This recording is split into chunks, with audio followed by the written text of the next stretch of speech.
그 장르를 구분하는 가장 중요한 부분이 액센트거든요. 다음 국제 바이올린 콩쿠르가 한국에서 열릴 수도 있다는 소식을 들었습니다. 곧 좋은 소식이 있지 않을까 싶습니다. 형사, 검사, 형사, 검사예요. 갑자기 영화의 한 장면이 그려지는데요. 안녕하세요. 반갑습니다. 양성식입니다.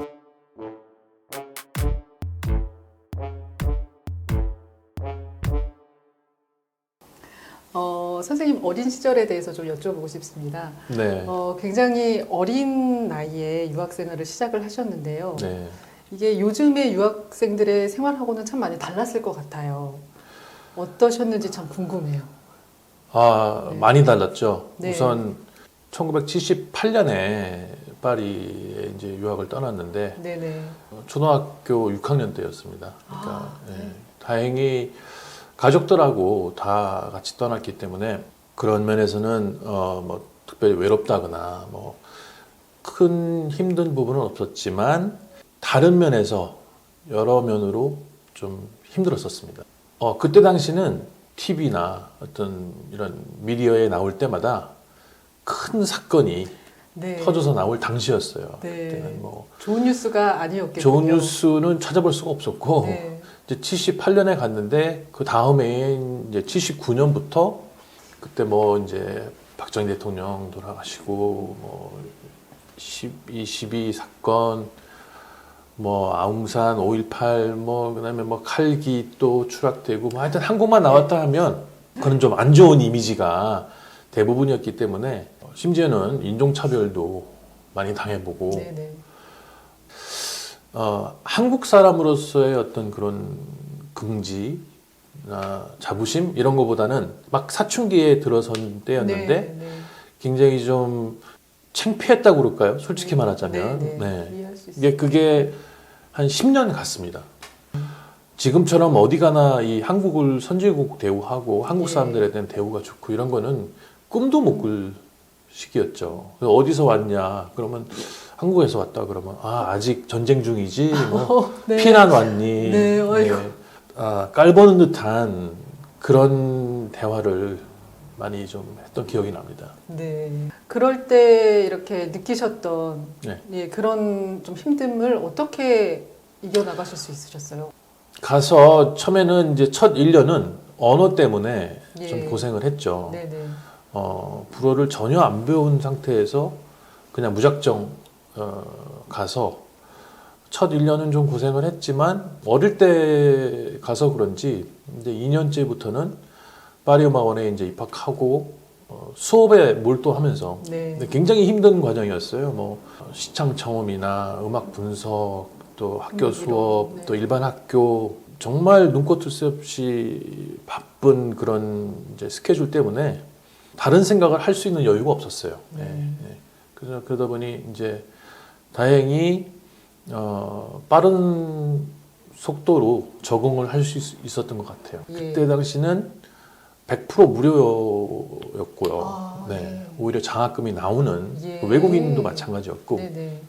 그러다 보니 조금만 못 따라가면 가차없이 퇴학을 당한다든지 또는 낙제를 한다든지 그야말로 목숨 걸고 공부를 했죠. 네. 그때는 더군다나 네. 이제 제 입장에서는 악기만 배웠었지 그렇게 뭐 이론 공부 뭐 그 음악 분석에 따르는 그런 다양한 그런 지식 네. 또 시창 체험을 하기 위해서 갖춰야 되는 그런 기술들 또 듣는 방법 뭐 이런 그렇죠. 거를 처음 대하는데 가장 어려운 단계를 첫 단계부터 이제 접하게 돼서 정말 힘들었습니다. 네. 네. 네.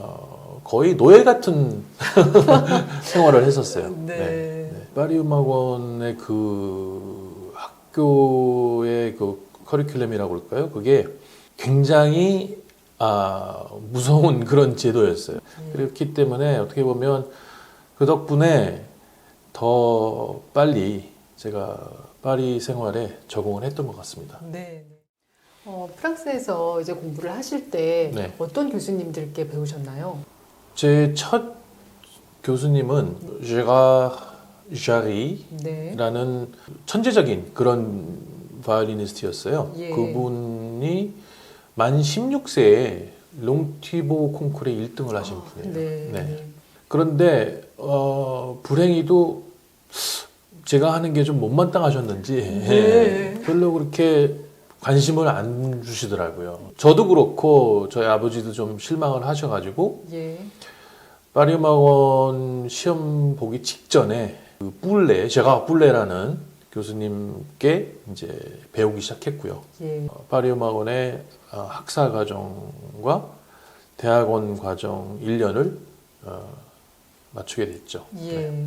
그럼 그분한테서는 어떤 영향을 받으셨어요? 뿔레 교수님도 만 18세에 파가니니 콩쿠르에 1등을 하신 네. 굉장히 테크닉적으로 뛰어난 그런 교수님이었고 그분의 영향을 많이 받아서 예. 저도 또 17세에 이제 파가니니 콩쿠르를 나가게 됐고 바이올리니스트로서의 꼭 갖춰야 되는 기교 뭐 이런 부분들에 관심을 많이 갖게 된 것 같아요. 제 선생님의 연주하시는 모습 또 파가니 카프리스를 이제 전곡 레코딩 녹음하셨는데 그거 많이 들어가면서 에튜드하고 스케일하고 이런 기본적인 트레이닝을 엄청 요구하셨습니다. 예. 네. 그래서 그 많은 도움이 됐던 것 같아요. 네. 예. 참 그게 중요한 부분이잖아요. 특히 어린 시절에는. 그렇죠. 예. 그 시기를 놓치면 하고 싶어도 그렇죠. 할 수 없는 그런 공부이기 때문에 예. 그때 당시에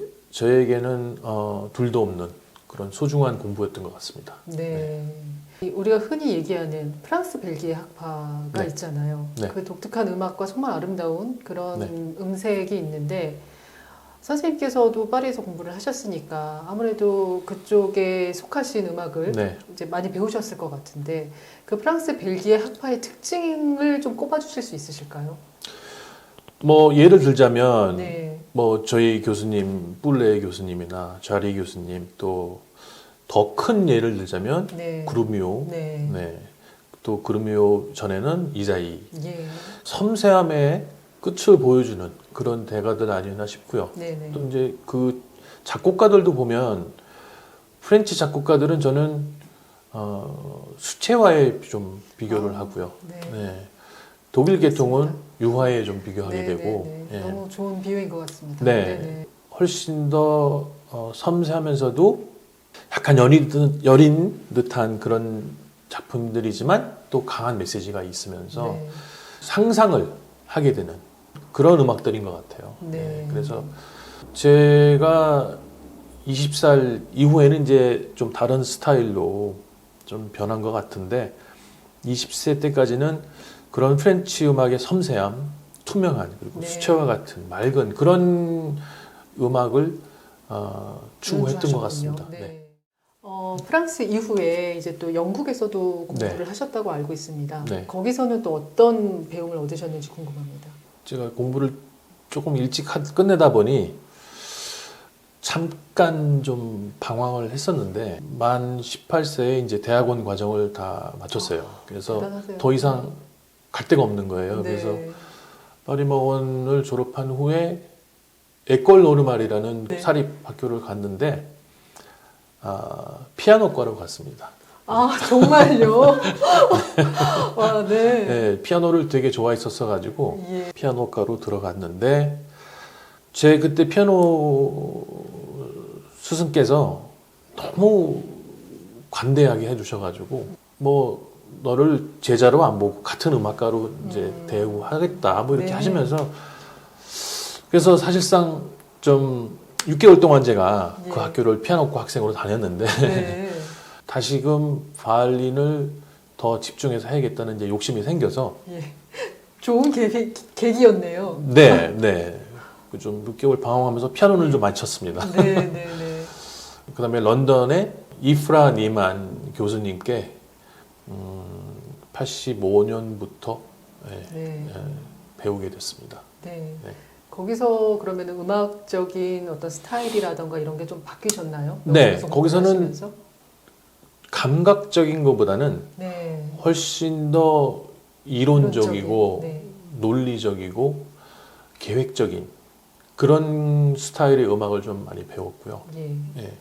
그 프랑스에서 제가 더 이렇게 그 음색에 관해서 음악의 스타일에 관해서 또는 어떤 그 음악을 인조해하는 걸 배웠다면 영국 가서는 더 좀 냉정하게 네. 생각하고 네. 앞을 내다보고 음악을 만들어가는 좀 그런 과정을 배웠던 것 같습니다. 그럼 선생님께서는 이제 타고나신 이런 성향이 굉장히 본능적인 연주가라고 생각하세요? 선생님 스스로가 아니면 네. 굉장히 이성적이고 분석적인 연주가라고 생각을 하셔요? 지금 이렇게 뒤돌아 생각하면 시기적으로 이럴 때가 있었고 저럴 때가 있었던 것 같습니다. 네. 네. 네. 그래서 지금은 솔직히 말씀을 드리자면 양면성이 있는 것 같아요. 네. 네. 그리고 음악을 하는 데 있어서 둘 다 필요한 둘 것 다 같습니다. 필요하죠. 네. 이건 조금 여담이기는 합니다만, 네. 지난번에 하셨던 마스터 클래스에서 네. 제가 그 양면성을 네. 다 이렇게 볼 수 있었던 것 같아요. 네. 그래서 네. 각별히 더 좋았던 것 같습니다. 네. 네. 그 감각적인 부분, 예술적인 부분, 네. 무대에서 소통을 예술적으로 하기 위해서는 그 좀 냉정하고 이론적인 예. 계획적인 부분이 밑바탕이 돼야 그런 자유로움을 느끼고 예술적인 부분을 만들어낼 수가 있다고 생각하거든요. 네네. 네. 그래서 그런 탄탄한 그런 베이스를 솔리드하게 만들어주고 난 뒤에야 비로소 이제 예술다운 예술이 네. 나오지 않을까 네, 저는 네. 그렇게 생각합니다. 네. 고 양혜엽 교수님께 네. 대해서 좀 여쭤보겠습니다. 지난 7월에 너무 유감스럽게도 이제 네. 작고를 하셨는데요. 네. 양혜엽 선생님께서는 우리나라 바이올린계의 그야말로 원로이시고 뿌리이셨던 분이셔서 그 소식을 들었을 때 참, 이제 이렇게 한 뿌리가, 한 세대가 가는 건가, 이런 생각을 좀 했거든요. 네. 그리고 정경화 선생님, 김남윤 선생님, 또 많으시죠. 표영 선생님, 많은 분들을 또 길러내셨는데, 그분들이 또 이제 우리나라의 또 어떤 뿌리가 되어 가고 계시고, 그렇게 이제 훌륭하신 아버님 밑에서 악기를 하셨는데, 그렇다면, 선생님께는 네. 그 아버님이 어떤 존재였나요?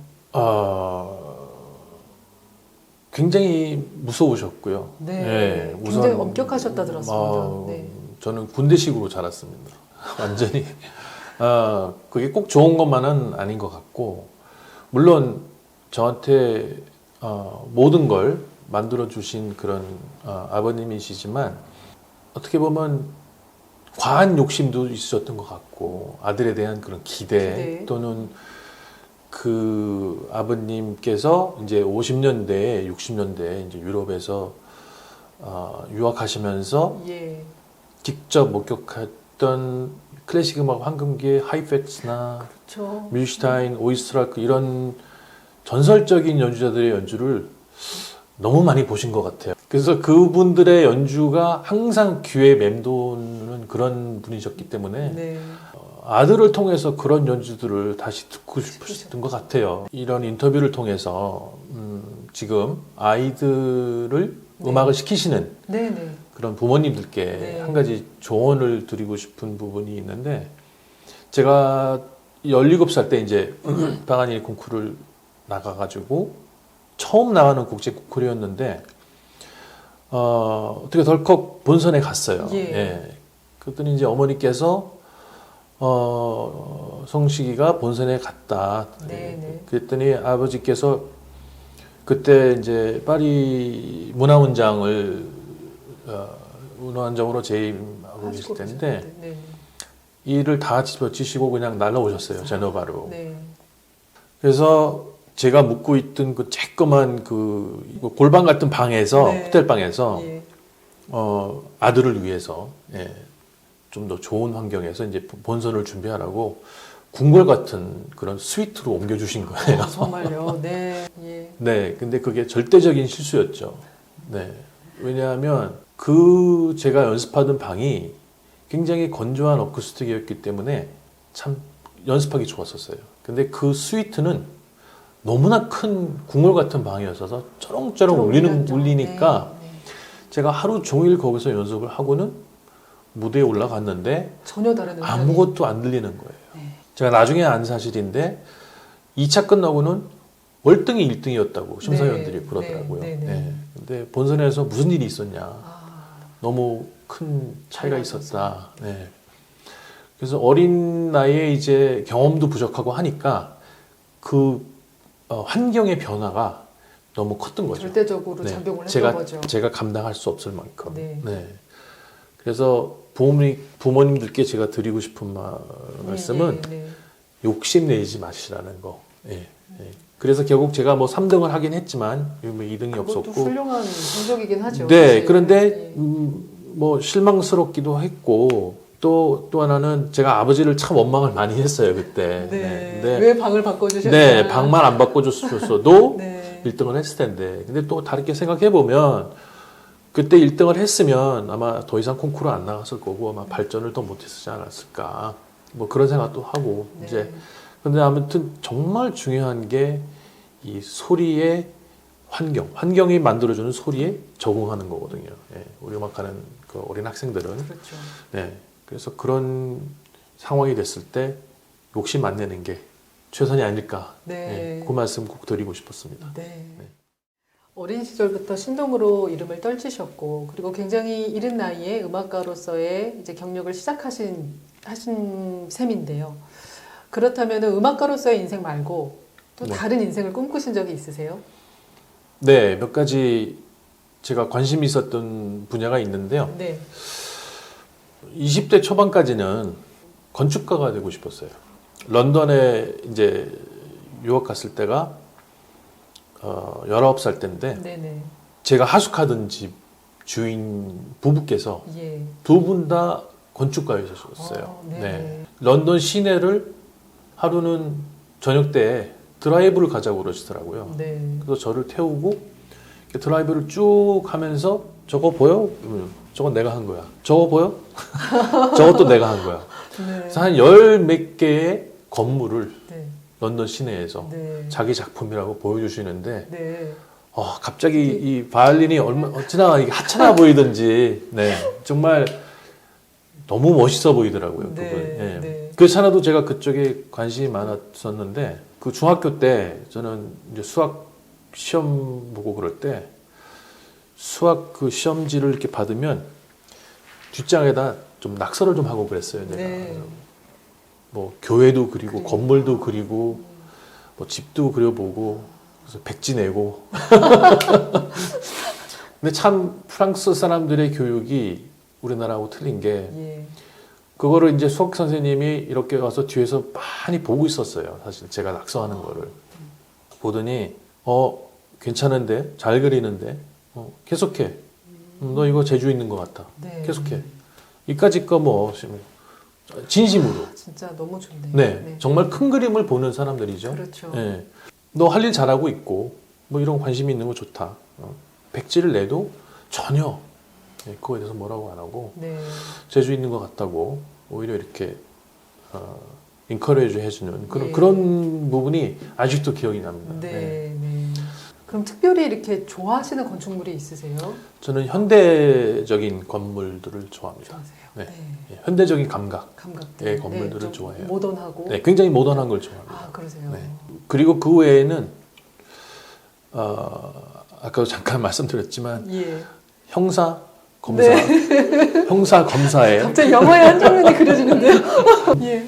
어떻게 그림이 좀 형사 어울리세요. 검사에 좀 관심이 많았고요. 예. 예.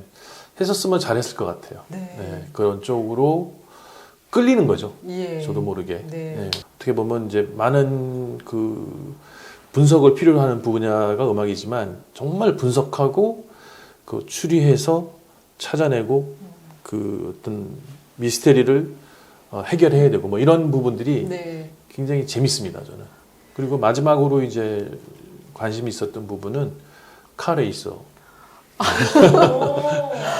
네, 제가 보니까 좀 제 자랑하는 것 같지만 아닙니다. 그쪽으로 아닙니다. 조금 예. 재주가 있더라고요. 아. 네, 그래서 한동안은 스포츠카 타고 서킷도 다니고 예. 좀 그랬었어요. 기록도 세우고. 스피드도 굉장히 좋아하셨군요. 네, 말씀드리기 곤란한 속도로 이제 좀 다니고 그랬죠. 네. 네. 예. 아니, 그리고 이제 교육도 좀 받고요. 예. 실제로 네, 레이싱 네, 교육을 레이싱. 받고. 예. 네. 굉장히 여러 분야에 걸쳐서 관심이 많으셨네요. 네, 그런데 어떻게 보면 그런 것들이 좀 공통점이 다 이런 감각적인 네, 부분을 요구하는. 그러네요. 네, 예, 예. 네. 감각적이면서 또 분석도 들어가야 네, 되는. 그리고 그야말로 동물적인 감각이 필요로 하고 순발력이 네. 필요로 하고. 그러네요. 예, 그 카레이싱하고 바이올린하고 전혀 상관없을 것 같지만 굉장히 비슷한 부분이 있어요. 네. 네, 항상 앞서가야 되고 네. 굉장한 그 순발력을 요구하면서 네. 감이 아주 촉이 예, 예민해야 날카로워야 되죠. 되거든요. 예, 속도감이 있고. 네. 네. 그래서 그런 부분도 다 연관성이 있는 것 같습니다. 네. 예전에 네. 호랑이 선생님이셨다고 말씀을 들었습니다.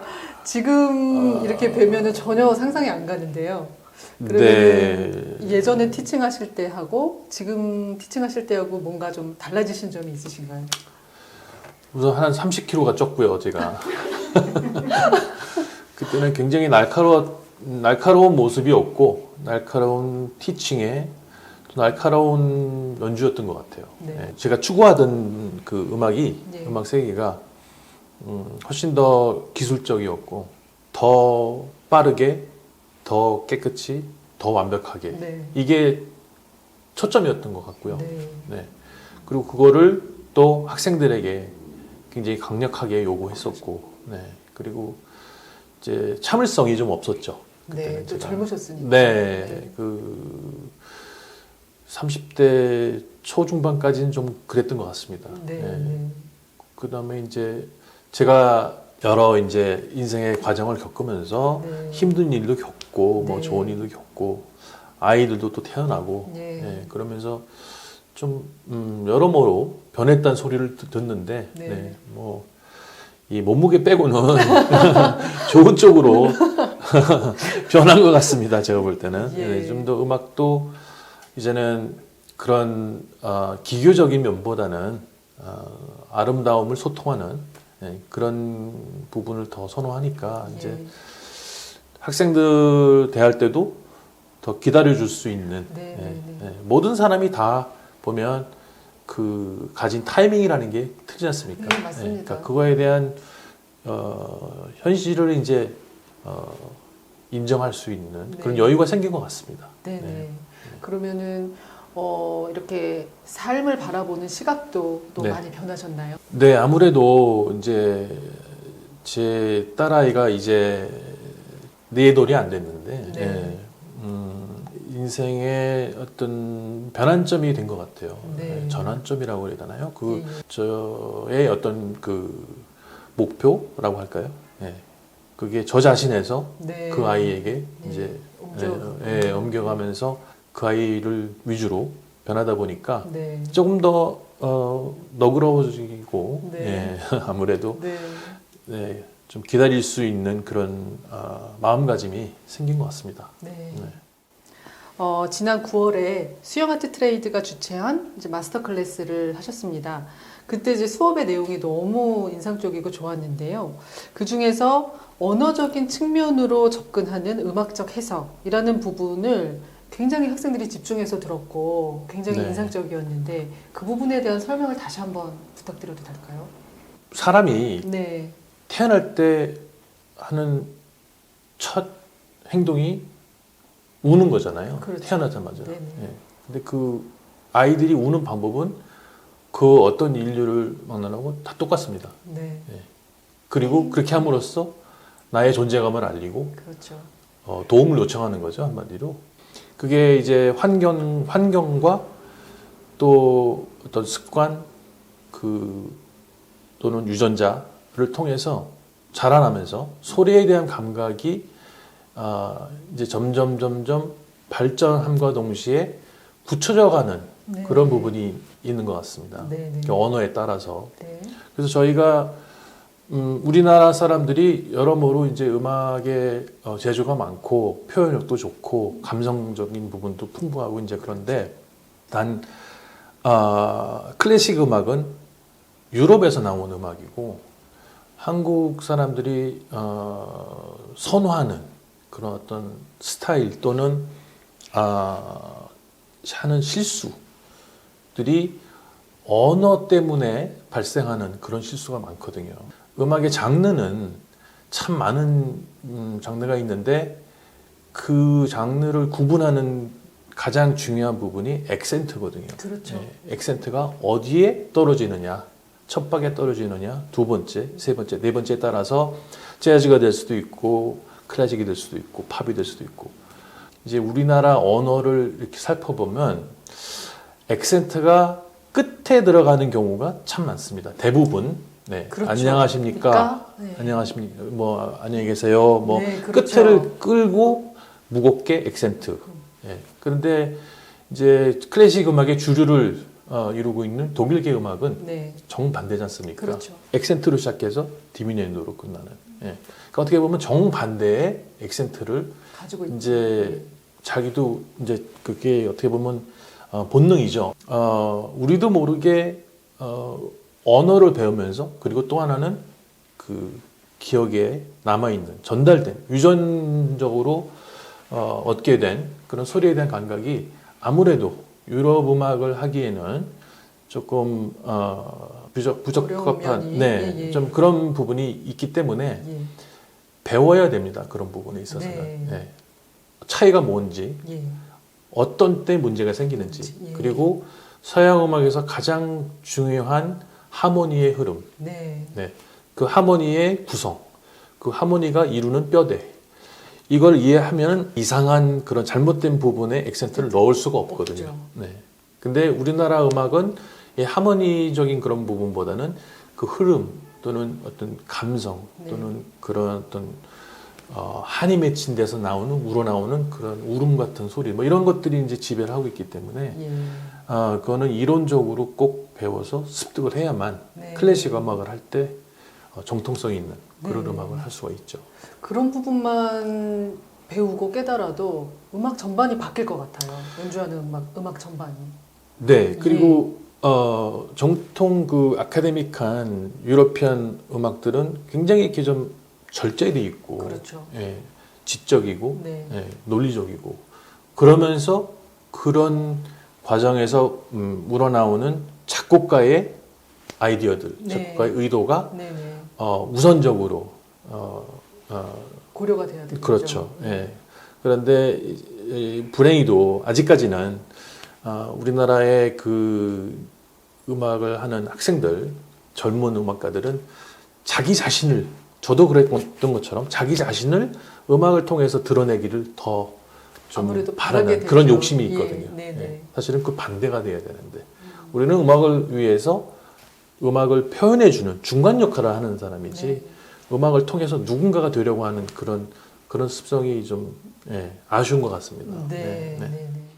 그 종교 음악에서 비롯된 이 클래식 음악의 이 구성, 클래식 음악의 틀을 받아들이고 그거를 이해했을 때 진짜 진정한 클래식 음악이 만들어지니까. 예.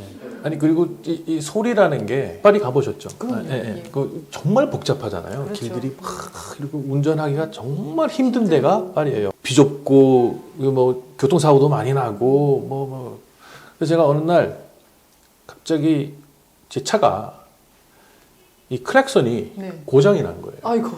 네. 근데 이걸 누를 표시를 할수 때마다 없는, 네. 이거 아무리 눌러도 소통이 안 되니까 그렇죠. 정말 굉장히 당황스럽고 예. 그때 깨달은 게 뭐냐 하면 그렇죠. 이게 안 되니까. 커뮤니케이션을 못 하니까 예. 그러니까 이게 소리라는 게 그야말로 이 소통의 도구인데 이게 없으면 정말 인간과 인간 사이에 그렇죠. 이 끈이 없어져 끊어지는 버리니까 예.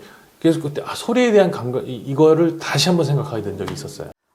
다음 메뉴인 국제 바이올린 콩쿠르가 한국에서 열릴 수도 있다는 소식을 들었습니다. 그 주최 측에서 선생님께 의뢰를 하셨고 예. 지금 사실 진두지휘하고 계시는데 어떻게 진행이 되고 있는지 궁금합니다. 네, 2개월 전에 네. 영국 런던에 예. 본부를 두고 있는 메뉴잉 컴피티션에서 제게 연락이 와서 네. 2023년에 메뉴잉 콩쿠르 40주년 에디션을 한국에서 개최하고 싶은데 네. 당신이 호스트를 해줄 수 있겠냐. 그래서 사실 저는 그 소리를 듣고 이 사람이 지금 장난하나? 왜냐하면 그게 요즘 그 매니윈 콩쿨이 가장 주목받고 있는 콩쿨인 것 같습니다. 그렇죠. 물론 엘제베스하고 차이콥스키하고 뭐 다 전통적인 콩쿨들이 있지만 어린 학생들을 위한 하나의 그렇죠. 큰 중요한 발판이 되어주고 있는 콩쿨이 매니윈 맞습니다. 콩쿨이거든요. 예, 예. 네. 그 콩쿨을 한국에서 연다는 것만으로도 정말 엑사이팅한 뉴스인데 그걸 네. 또 저보고 예. 책임을 지고 좀 맡아달라. 그래서 좀 부담스럽기도 하고 여러모로 좀 힘들지 않을까 싶었는데 꼭 한국에서 개최하고 싶은 그런 욕심이 생겨서 예. 여러분들의 도움을 지금 받고 있고, 네, 그래서 추진 중에 있습니다. 네. 그래서 네. 어떻게든 23년 여름 또는 가을에 한국에서 개최하도록 아, 지금 네. 노력 중인데 예.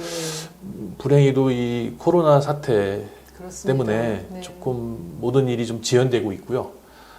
하루속히 정상적인 그런 활동이 가능해지면 좋겠는데 네. 아마 곧 좋은 소식이 있지 않을까 싶습니다. 너무 기대됩니다. 네. 이게 또 한국에서 열린다면 굉장히 또 한국 음악계로서도 그야말로 또, 이제 K 클래식이 네.